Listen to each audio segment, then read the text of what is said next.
Dans la saison 2 du podcast Libre Ici, on va parler de l'équilibre travail-famille. Dans ce premier épisode, on va voir comment s'organiser en fonction de ces différents rôles. Donc en réfléchissant à cette question de l'équilibre travail-famille, je me suis rendu compte qu'en fait, je connaissais pas grand-chose d'un point de vue théorique et j'avais uniquement mon expérience et l'expérience que j'acquiers au fur et à mesure du temps, du fait de m'organiser pour pouvoir travailler, faire un projet, m'occuper de ma famille, pouvoir gérer les différents pans de ma vie dans une seule journée de 24 heures. Je me suis rendu compte aussi que l'équilibre travail-famille, ça comprend plein de domaines. Évidemment, le travail, tout ce qui touche au travail, la carrière, la famille, l'éducation, les enfants, le couple, la communication au sein du couple ou de la famille. Mais ça touche aussi la psychologie, comment on fonctionne, nos tempéraments, les masques que l'on porte ou non, dans le travail et dans la vie personnelle. Et ensuite, d'un point de vue plus organisation, à la fois organisation du travail en tant que tel, mais aussi de la vie de famille et du travail et de la famille au global et donc de sa vie en général. Une distinction qu'on fait beaucoup mais que j'aime pas du tout, c'est pour ça que le terme équilibre travail-famille ou famille-travail me parle plus, c'est la distinction vie pro-vie perso.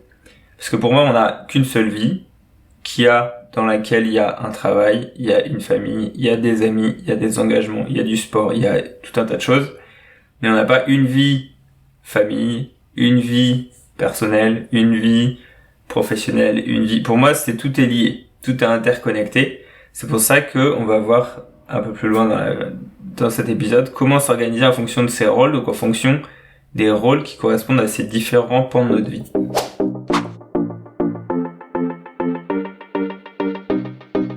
Donc la définition que j'ai trouvée sur le conflit entre équilibre travail-famille, ça regroupe 3 types de conflits. Le premier, c'est le conflit de temps entre les différents rôles, justement, lorsqu'un rôle prend trop de place. Lorsqu'on est trop dans notre travail, ça va être au détriment d'autres choses. Quand on est trop concentré sur sa famille, ça va être au détriment de quelque chose d'autre. Ensuite, le conflit de tension entre les rôles, c'est-à-dire que le stress au travail peut se répercuter sur les enfants. L'exemple typique, c'est vous avez quelque chose qui s'est passé dans votre travail, une remarque X ou Y. Vous rentrez à la maison et vos enfants ont tout content de vous retrouver, font un truc pour vous attirer votre attention et ça part au quart de tour parce que en fait vous êtes encore sur cette histoire de votre travail et du coup vous vous énervez, alors que la même chose dans une autre situation ou dans un autre moment de votre vie, vous auriez pas du tout agi de la même manière. Donc finalement, c'est le poids d'un rôle qui affecte les autres. Et enfin, le conflit de comportement entre les différents rôles. Par exemple, le fait d'être compétitif, ça peut être très bien dans le travail ou dans le sport, par exemple. Mais au sein d'un couple, ça risque de poser des problèmes. Donc il faut trouver le juste milieu entre ces différents rôles, ces différentes manières de se comporter, qui sont un peu différentes forcément en famille, au travail, dans le sport, etc.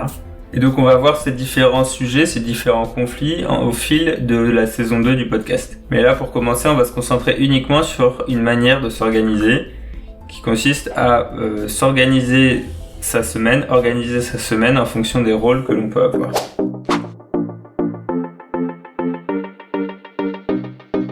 Ce qui revient dans chacun de ces conflits, c'est les conflits entre les différents rôles. Que ce soit le temps, les tensions ou le comportement, à chaque fois, c'est lié à des différents rôles qu'on peut avoir. Au début d'année, je suivais une formation où à un moment, il y avait un topo sur l'unité de vie. Et là, il parlait de l'unité de vie autour de plusieurs domaines. D'abord soi-même. Si on est bien avec soi-même, on va pouvoir se donner après dans le reste. Ensuite, son couple. Ensuite, ses enfants. Ensuite, son travail. Ensuite, ses loisirs. Et en réfléchissant à cette question-là, je me suis rendu compte que si on n'est pas bien avec soi-même, forcément, c'est plus compliqué d'être bien dans son couple ou d'être bien avec ses enfants ou dans son travail. Donc quand on n'est pas bien avec soi-même, ça va être nécessaire et important de faire un travail d'introspection, de développement personnel pour comprendre un peu comment on fonctionne, apprendre sur soi pour pouvoir mieux se donner après aux autres. Et c'est aussi un travail en continu. Vous pouvez apprendre à un moment donné, vous pouvez vous concentrer plus sur le sujet pendant un temps pour progresser. Et ça va être très bien parce que ça va vous permettre d'avancer très vite. Mais après, c'est important régulièrement de réentendre, de revoir, de relire des choses pour continuer à progresser. C'est pareil dans le couple. Vous pouvez avoir entendu des choses au début d'une relation. En fait, si vous le réécoutez, vous le réentendez, des exemples classiques, la communication, l'équilibre justement travail-famille, etc. C'est des sujets qui sont importants de réentendre régulièrement parce que en fait, c'est jamais acquis une bonne fois pour toutes. Et puis ensuite, la même chose qu'on vous dit aujourd'hui, et ben peut-être que dans 3 ans, vous le comprendrez d'une manière différente, ou vous le comprendrez mieux, ou au contraire, ce sera finalement plus ça qui vous permettra d'avancer. Et du coup, c'est important de réentendre certaines choses régulièrement pour continuer de se nourrir de ça, parce qu'on comprend pas tout le temps de la même manière. Si vous avez des soucis de couple, et ben ça va forcément se répercuter sur les enfants. Ce qu'on dit souvent, c'est que si le couple va bien, les enfants vont bien. Et donc ensuite, si vous êtes bien si votre vie personnelle, même si j'aime pas ces distinctions, va bien, que ce soit avec votre couple ou avec vos enfants, vous allez pouvoir vous donner beaucoup plus dans votre travail. Et de manière bien meilleure que s'il y a des soucis à la maison. Les loisirs, c'est tout ce que vous ferez d'autre en dehors de votre famille, de votre couple ou de votre travail. Et évidemment, dans le cas contraire, si ça va pas dans votre travail, dans votre couple ou dans votre famille, c'est très probable que toute la partie loisirs saute en premier. Alors même qu'un loisir, finalement, ça permet aussi de prendre soin de soi. Donc en fait, la boucle est bouclée. Si vous prenez du temps pour vous, à travers un loisir, à travers une marche, une lecture, de la musique, du chant, et ben ça va vous permettre d'être mieux avec vous-même, et donc d'être mieux avec votre couple, donc mieux avec vos enfants, donc mieux dans votre travail, donc de mieux vous occuper de votre couple et de votre travail et de vos enfants. Donc finalement, en fait, au début, je pensais que justement ces 5 domaines étaient par ordre de priorité, que c'était d'abord soi-même, machin. Mais en fait, s'occuper de soi-même, c'est prendre du temps pour soi, donc c'est probablement par un loisir, ou par ce qui vous convient pour vous ressourcer, que ce soit le silence, être avec d'autres gens, etc. Donc finalement, le loisir, ça permet de s'alimenter soi-même, on peut alimenter son couple on alimente les enfants, tout ça, ça alimente le travail, etc. Et donc en fait, c'est pour ça que tout est lié, c'est pour ça que j'aime pas la distinction vie professionnelle, vie familiale. Et donc du coup, pour unifier sa vie, ça va être nécessaire de combiner ces différents éléments. Forcément, il y a des périodes où vous serez plus concentré sur telle ou telle partie de votre vie, c'est normal. Quand vous avez une naissance dans votre famille, forcément vous allez être plus concentré là-dessus au début parce que y a plein de choses à faire, et sur les enfants de manière générale. Et ensuite, quand ça va commencer à rouler, vous allez pouvoir reprendre du temps en couple, vous allez pouvoir vous reconcentrer sur votre travail aussi de manière beaucoup plus approfondie. Et donc avec tout ça, comment faire pour s'organiser en sachant que comme tout le monde, on a 24 heures dans une journée et 7 jours dans une semaine.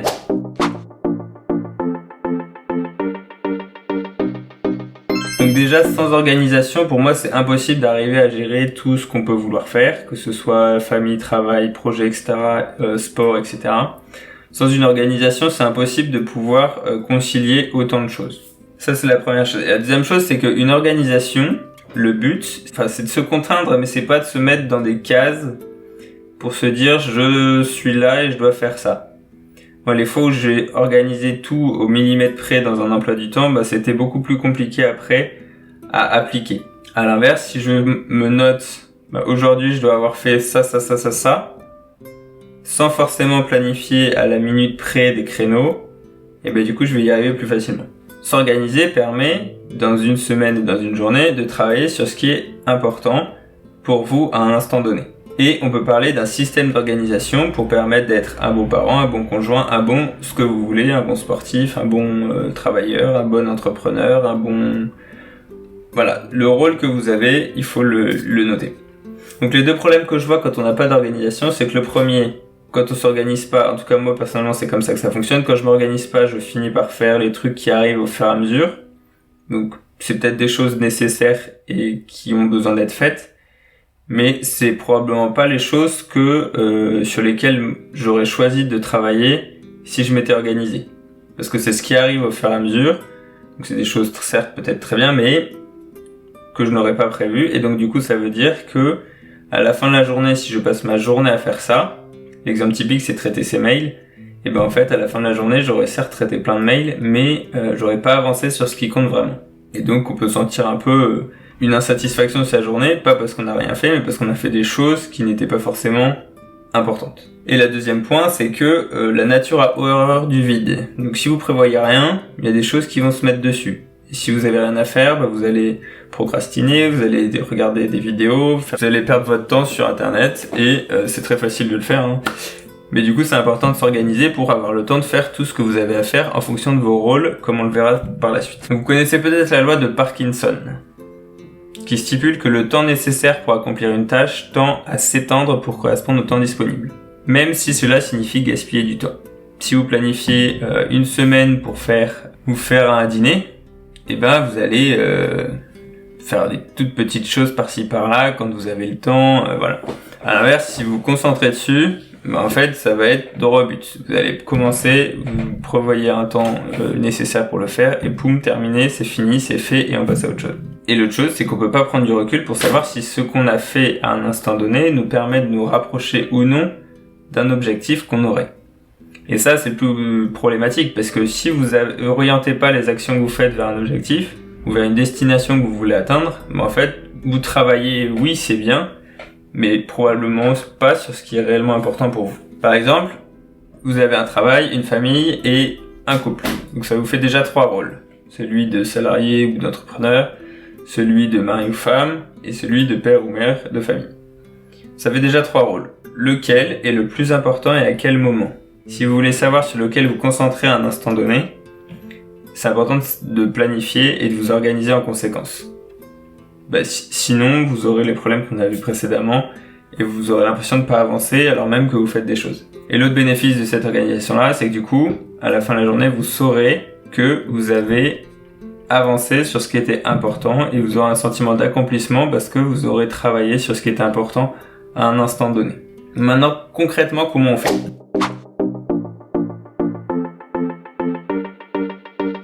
Donc s'organiser en fonction de ses rôles, c'est quelque chose que j'ai découvert dans le livre de Stephen Covey, les 7 habitudes de ceux qui réussissent tout ce qu'ils entreprennent.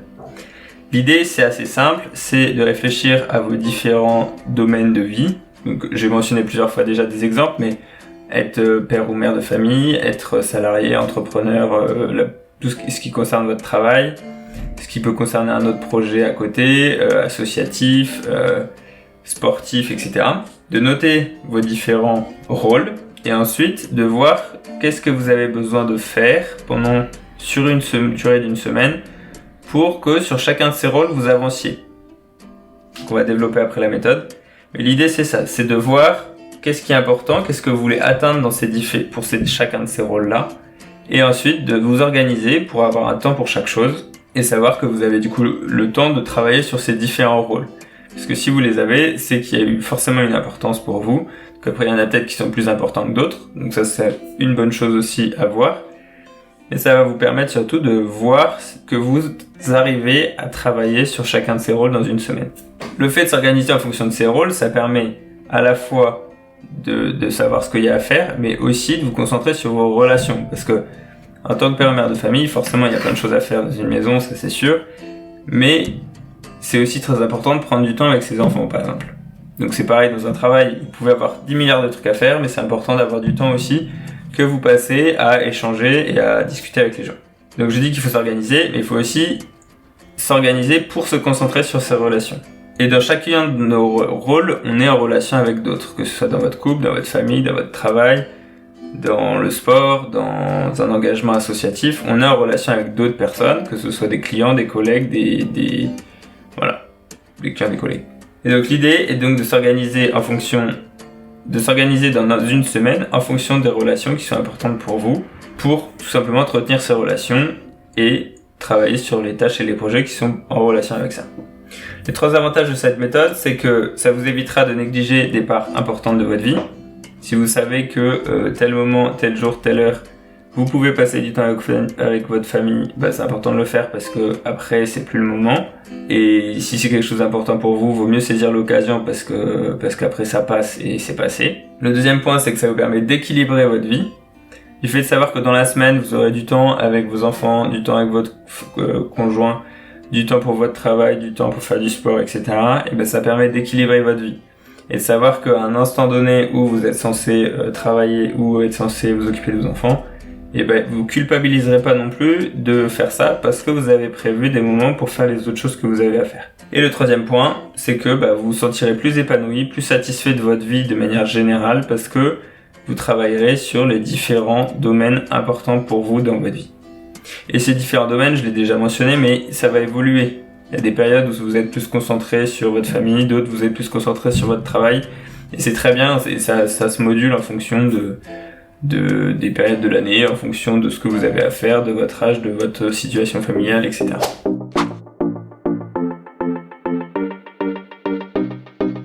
Donc avant de voir l'organisation concrète pour faire ça, on va voir quelques éléments un peu d'état d'esprit à avoir pour cette organisation-là. Le premier point, c'est d'accepter que tout ce qui peut être fait ne le soit pas forcément.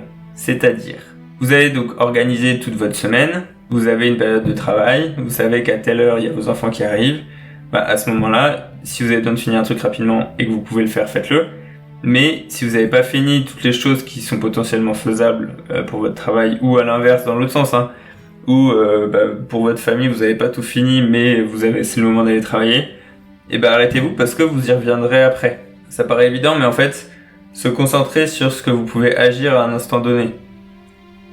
Et donc du coup, ça implique d'accepter que certaines choses ne soient pas forcément faites, et c'est pas grave.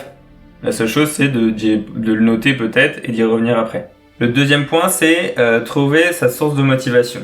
Donc ça, je voyais deux manières: accomplir ce qui est prévu, sans se poser de questions, notamment avec la règle des 5 secondes de Mel Robbins, où on se dit « Ah là, c'est le moment de faire ça, je commence pas à réfléchir à ce qui pourrait pas fonctionner, je me lance et j'y vais pour simplement avancer. » Éviter un problème en ayant fait ce qui est nécessaire. Ça, l'exemple typique pour ce truc-là, j'ai un chien et en fait, je préfère aller le promener dehors plutôt que de ramasser les crottes dans la maison. C'est un peu ça, l'idée, c'est je préfère... Donc certes, parfois ça me saoule d'aller le promener, mais en même temps, ce que je risque me dérange plus que d'aller le promener. Et le troisième point, c'est chaque domaine étant planifié dans votre semaine, vous savez que vous aurez le temps de faire ce que vous avez besoin de faire. Si vous êtes en train de travailler, que vous avez des idées de choses à faire avec vos enfants, pour votre famille, pour un projet, notez-le et continuez ce que vous faites, parce que vous pourrez, quand ce sera la période de temps pour la suite, vous pourrez y revenir tranquillement. Donc en plus de ces 3 éléments, l'auteur du livre Les 7 habitudes de ceux qui réussissent tout ce qu'ils entreprennent propose 4 éléments supplémentaires. Le premier, c'est d'établir des limites claires entre les rôles et les responsabilités pour ne pas se laisser submerger par une tâche ou un projet. La deuxième chose, c'est faire preuve de souplesse. C'est un peu ce que je disais aussi, c'est que le fait d'être organisé, après, vous pouvez avoir une certaine flexibilité dans les moments où vous faites telle ou telle chose, pour vous permettre de vous adapter aux imprévus et aux situations que vous aviez pas forcément anticipées.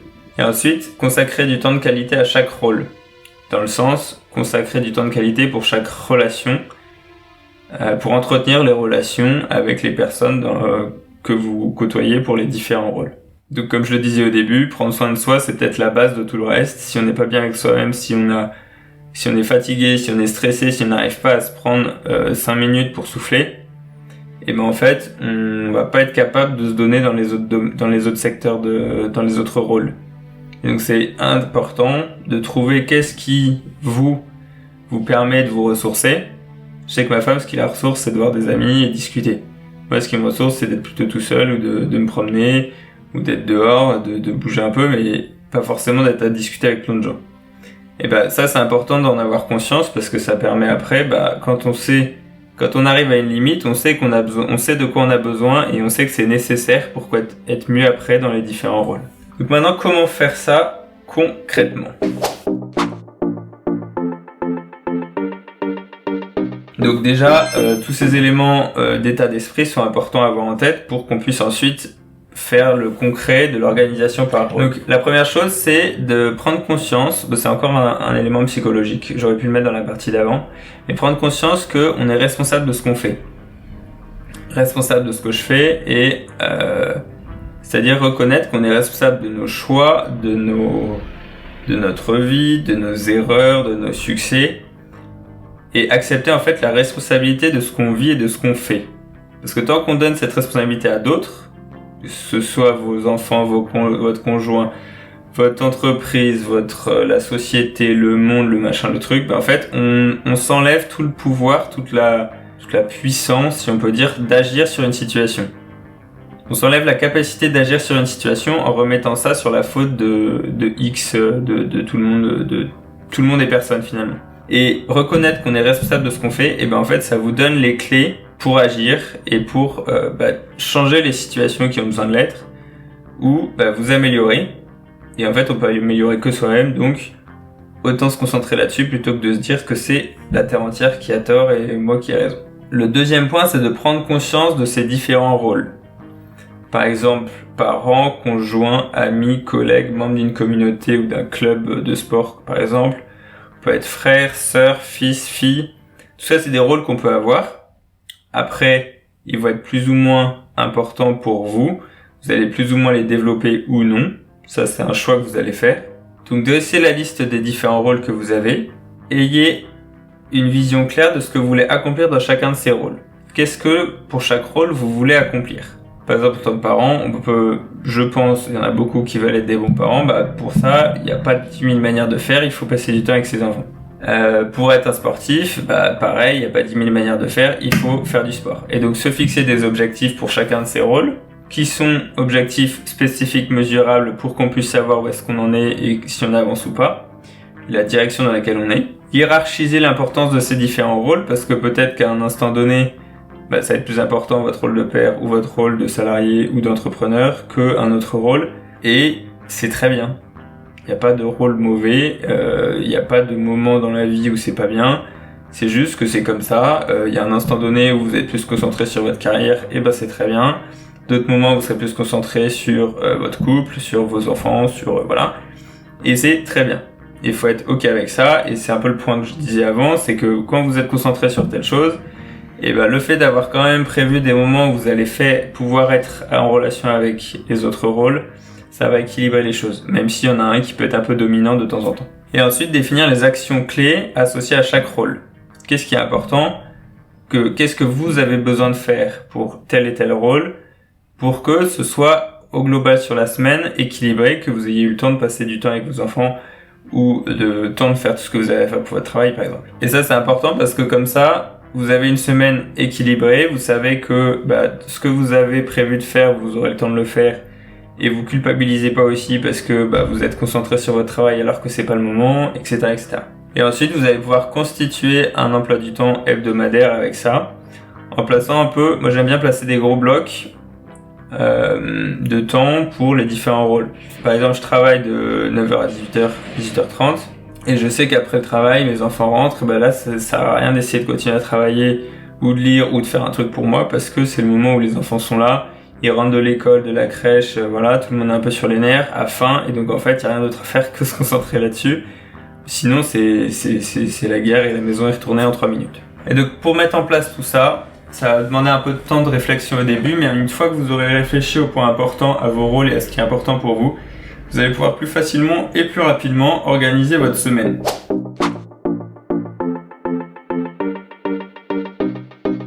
Et moi, un truc dont je suis convaincu, c'est que les gens qui n'ont pas le temps, qui sont toujours overbookés, trop pris, c'est un problème d'organisation. C'est facile à dire, c'est pas forcément facile à faire comprendre et à expliquer. Mais pour moi, plus on veut faire de choses dans sa vie, à quelque niveau que ce soit, plus il va falloir s'organiser pour que on puisse tout gérer. Et je crois vraiment qu'une bonne organisation permet en fait d'être clair sur ce qu'il y a à faire et de pouvoir travailler sur bien plus de choses que si on s'organise pas et qu'on fait au fil de l'eau. J'ai publié un post sur LinkedIn hier où je parle de ça, où je compare le moment où j'étais en congé paternité, où j'avais prévu de faire plein de choses en me disant que j'aurais plus de temps, et le fait de pas m'être organisé, et du coup j'ai absolument rien fait de ce que j'avais imaginé. C'est pas grave, il y a eu d'autres choses, mais du coup j'ai pas utilisé ce temps-là comme j'avais imaginé le faire, parce que j'avais pas organisé les choses, et comme j'avais plus de contraintes professionnelles, du coup j'avais l'impression d'avoir beaucoup plus de temps, alors qu'en fait, le temps il est pas extensible, c'est le même qu'on a, c'est juste que on fait pas les mêmes choses, et donc si on l'organise pas en amont, en fait on le perd les 3/4 du temps.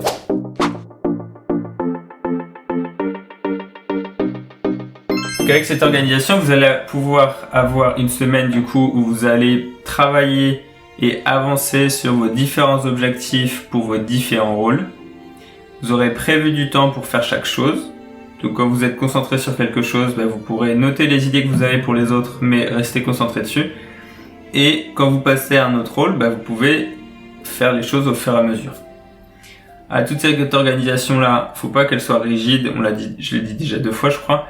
C'est important d'être souple et de garder une certaine flexibilité, parce que les imprévus arrivent, on n'y peut rien.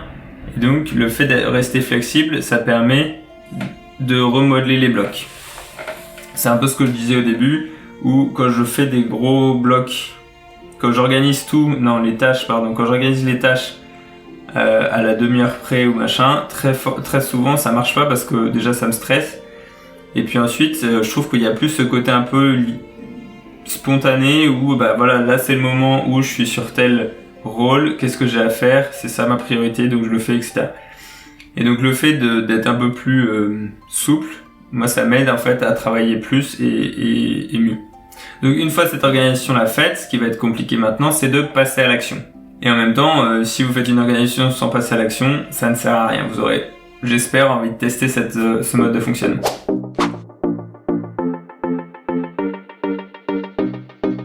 Ensuite, les imprévus. Les imprévus, on en parle beaucoup quand on réfléchit à comment s'organiser, mais regardez votre semaine passée. La semaine dernière, quels sont les nombres d'imprévus que vous avez eus? On parle toujours d'imprévus, mais en fait, quand on y réfléchit bien, sur une année, voilà, il y a des petites choses certes, mais sur une semaine, vous n'allez pas avoir 52 imprévus énormes dans une année. Et même dans votre semaine, la semaine dernière, combien il y en a eu? Est-ce qu'il y en a eu 1? Est-ce qu'il y en a eu 0? Est-ce qu'il y en a eu 7? J'en sais rien. Mais c'est important d'en prendre conscience que les imprévus, avoir une marge de temps pour les choses qui prennent plus ou moins de temps, oui. Mais après, des imprévus importants et majeurs, il n'y en a pas tous les 4 matins non plus. Donc ça permet, en fait, faut se dédramatiser ce point de vue-là pour s'organiser, agir et en cas d'imprévu, bah, vous réorganisez les choses si besoin. Mais dans tous les cas, vous pouvez commencer à agir. Les imprévus viendront vous déranger, certes, mais il n'empêche qu'une organisation vous aidera à travailler sur vos différents rôles.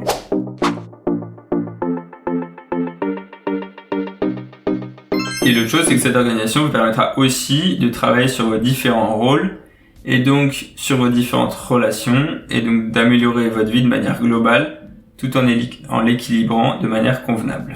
Puis l'autre chose, c'est qu'avec cette organisation-là, c'est hyper satisfaisant de se dire, bah voilà, je me suis organisé, j'ai noté tout ce que j'avais à faire.